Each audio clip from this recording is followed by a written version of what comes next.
سیدنا امام جعفر صادق کا یہ قول رضی اللہ تعالیٰ عنہ تقریباً کتابوں کے اندر میرے دوستوں بزرگوں موجود ہے۔ حضرت سرکار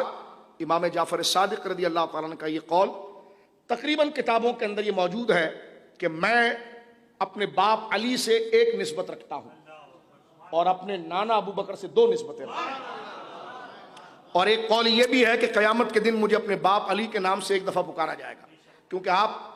مولا علی کے بیٹے ایک نسبت سے ہیں، کیونکہ آپ کے والد امام باقر ہیں، پھر امام زین العابدین ہے، پھر امام حسین ہے، پھر علی، ایک نسبت۔ لیکن آپ فرماتے ہیں میں اپنے نانا ابو بکر سے دو دفعہ، اس لیے کہ میری نانی بھی ان کی بیٹی ہے، میرا نانا بھی ان کا بیٹا ہے، تو کہتے ہیں دو رشتوں سے میں جاتا ہوں حضرت سیدنا ابو بکر صدیق رضی اللہ تعالیٰ عنہ کی بارگاہ میں۔ اور یہ سلسلہ طریقت اور سلسلہ امامت کے ایک بہت بڑی شخصیت ہیں حضرت امام جعفر صادق سلسلہ نقشبندیہ کے اندر۔ ادھر حضرت سرکار امام ربانی نے بڑی خوبصورت بات کی ہے۔ امام ربانی مکتوبات میں فرماتے ہیں اس کا ایک اور بھی رنگ ہے، اس پر غور کرو، یہاں پر وہ کیا کہنا چاہتے تھے۔ اور آج تک میرے ظاہر سی بات ہے بزرگوں سے سیکھیں گے، ہمیں کیا آتا، میں اس کو نسب کی طرف ہی رکھتا تھا ظاہری طور پر، لیکن امام ربانی نے ایک بڑا خوبصورت اشارہ کیا، کیونکہ ہر علم والا اپنے علم کے اعتبار سے اس کی تشریح کرتا ہے۔ علم انساب والے نے تو نسب کے اعتبار سے ذکر کر دیا، لیکن صوفی اس کو کہاں سے پکڑتا ہے دیکھیں۔ فرماتے ہیں غور کرنا اس جملے کو، فرماتے ہیں امام باقر حضرت امام جعفر صادق نے کہا کہ میں اپنے دادا امام علی سے ایک نسبت سے یاد کیا جاتا ہوں کیونکہ ان کا بیٹا ہوں، خون وہی ہے، اور اپنے نانا ابو بکر سے دو نسبتوں سے یاد کیا جاتا ہوں۔ ایک تو یہ ہے کہ دو نسبتوں سے پہنچ رہے ہیں کہ آپ کی نانی جان اسما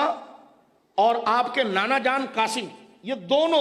عبد الرحمن بن بکر اور محمد بن ابی بکر ان کے بیٹوں میں سے آتے ہیں، تو یہ دو نسبتیں ہیں۔ لیکن امام ربانی یہاں سے گتی سلجھاتے ہیں سلسلہ نقشبندیہ،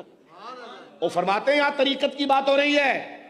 فرما رہے ہیں کہ میں اپنے نانا ابو بکر سے دو نسبت ہے، فرمایا ایک خون کی نسبت ہے، ایک علم باطن کی نسبت ہے، جو شجرہ ان سے چل کر علم باطن کا مشتق آ رہا ہے۔ امام ربانی نے ان دجالوں کو اٹھا کر پھینک دیا اس بات سے جو حضرت ابو بکر صدیق کی طرف ولایت کی نسبت کو کہتے ہیں کہ جناب یہ ایسا ہے، اور ادھر جو حضرت امام جعفر صادق کہہ رہے ہیں وہ فرماتے ہیں میری نسبت میرے نانا ابو بکر سے دو قسم پر ہے۔ اب آپ دیکھیں وہ سلسلہ قادریہ میں نہیں آ رہے ہیں، وہ سلسلہ نقشبندیہ میں اوپر آ رہے ہیں، ٹھیک ہے؟ تو کیا فرماتے ہیں کہ میری نسبت میرے نانا ابو بکر سے دو ہیں، تو ایک تو ظاہری معنی ہے کہ نانا نانی دونوں کی اولاد ہے، یہ شجرے سے ایک اشارہ یہ ہے کہ ایک نسبت حضرت ابو بکر سے میرے ظاہری ہے کہ میرے اندر ان کا خون ہے، اور ایک نسبت باطنی ہے کہ مجھے ولایت کی شان اور روحانیت کی شجرہ صدیقیہ،